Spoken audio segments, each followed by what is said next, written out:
Bon, cette fois-ci, on va essayer que ce soit la bonne prise. Donc, on va regarder dans le formulaire de recherche de stage. Ce qui a été fait, c'est j'ai mis des années ici. Et si je sélectionne les années, j'ai pour compléter mon formulaire les bons élèves qui arrivent et qui changent. Voilà. Maintenant, je n'ai pas fait pour stage. Donc, on va essayer de le faire. Donc, il faut créer d'abord une Xbox qu'on va lier sur la table année. On va tout balancer et on va mettre les années en ordre croissant. Voilà, suivant. Et on mémorisera pour un usage extérieur. On va essayer de l'appeler d'un nom intelligent. Donc on va l'appeler LB comme Xbox CHX en pour les années. Puis comme on y est ici que celle-là elle n'a pas un beau nom, on va tout de suite l'appeler aussi LB CHX élève. Voilà.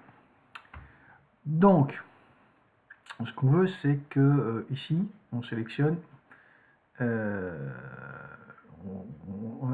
on exploite le résultat du pointage qui est ici. Donc ici, on va aller dans les données et dans le contenu, on va ajouter quelque chose. Donc cette colonne ne servant à rien, on la supprime. Et ici, on va ajouter une table puisqu'on n'a pas les années. Donc on va faire, voilà, les années. Et dans cette table année, on va prendre l'identificateur d'année. Voilà. Et dans la requête, on va dire que cet identificateur d'année, il faut qu'il soit égal à, alors on va taper forme pour avoir accès à formulaire. Voilà, c'est un mauvais exemple, pas trop vite. Formulaire, point d'exclamation, c'est le formulaire stage, point d'exclamation, et c'est LB choix en. Voilà. Donc le LB choix en, il va retourner là à l'idée, et on veut que ça soit comme ça. Donc ici, on peut constater déjà que là ça marche. Hein, on peut sélectionner les années, mais ici, il n'y a rien. D'accord?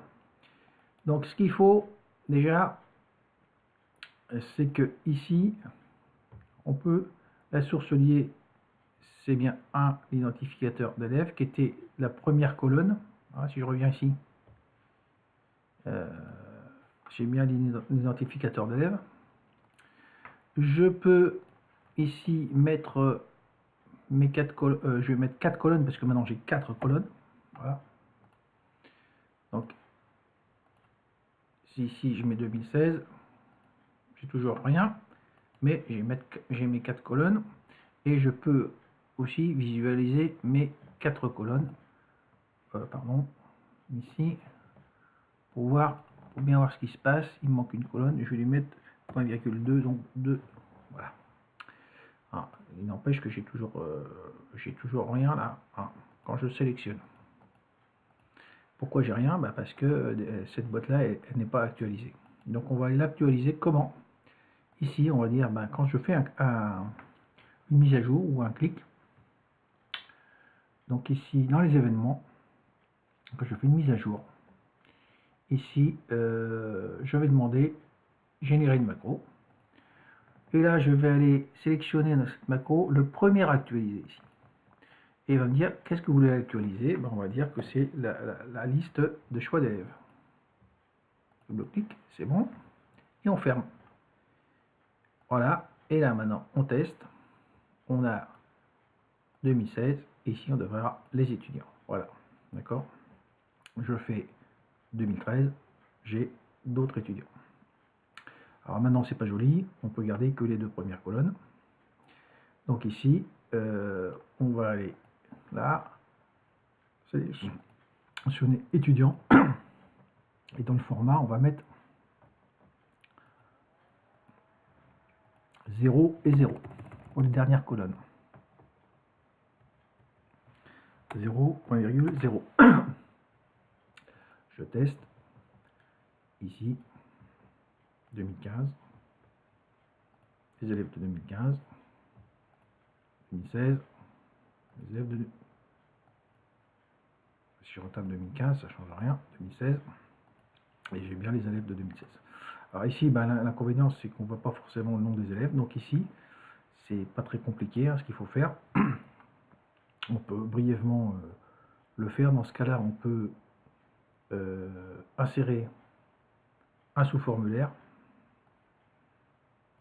Ce sous-formulaire, bon, on va dire que c'est il est lié au formulaire élève qui a été créé. On va lui mettre que le champ étudiant ici, on met rien du tout. Voir s'il accepte. Voilà, donc si on fait défiler, ben on voit qu'il n'y a rien qui fonctionne. Donc il faut bien mettre quelque chose. Autant pour moi. Donc je le vire. Hop. Je remets un sous-formulaire. Dans ce formulaire, on a dit qu'on mettait les élèves. Qu'on va faire le champ étudiant qui va avec l'idée de l'étudiant. Suivant. On va l'appeler SF élève pour sous-formulaire élève. Terminé. Donc là, si on y va et qu'on fait, voilà, on a les étudiants. Voilà. Pour éviter que d'essayer de le modifier ici, parce qu'on n'a pas forcément, on va peut-être simplement voir comment s'appelle l'élève. Et ben, on peut sélectionner ce formulaire là et puis dire qu'il n'est pas activé. Alors, je ne sais plus où c'est, ben, il faut mettre activé, voilà, activé, non, voilà. Et si on va dedans, on peut toujours essayer de... Ah, pardon. Ici, je ne peux pas cliquer dedans. Voilà. Par contre, mes fonctionnalités élèves sont toujours présentes. Voilà, bah, c'était galère, mais on est enfin arrivé à une explication correcte.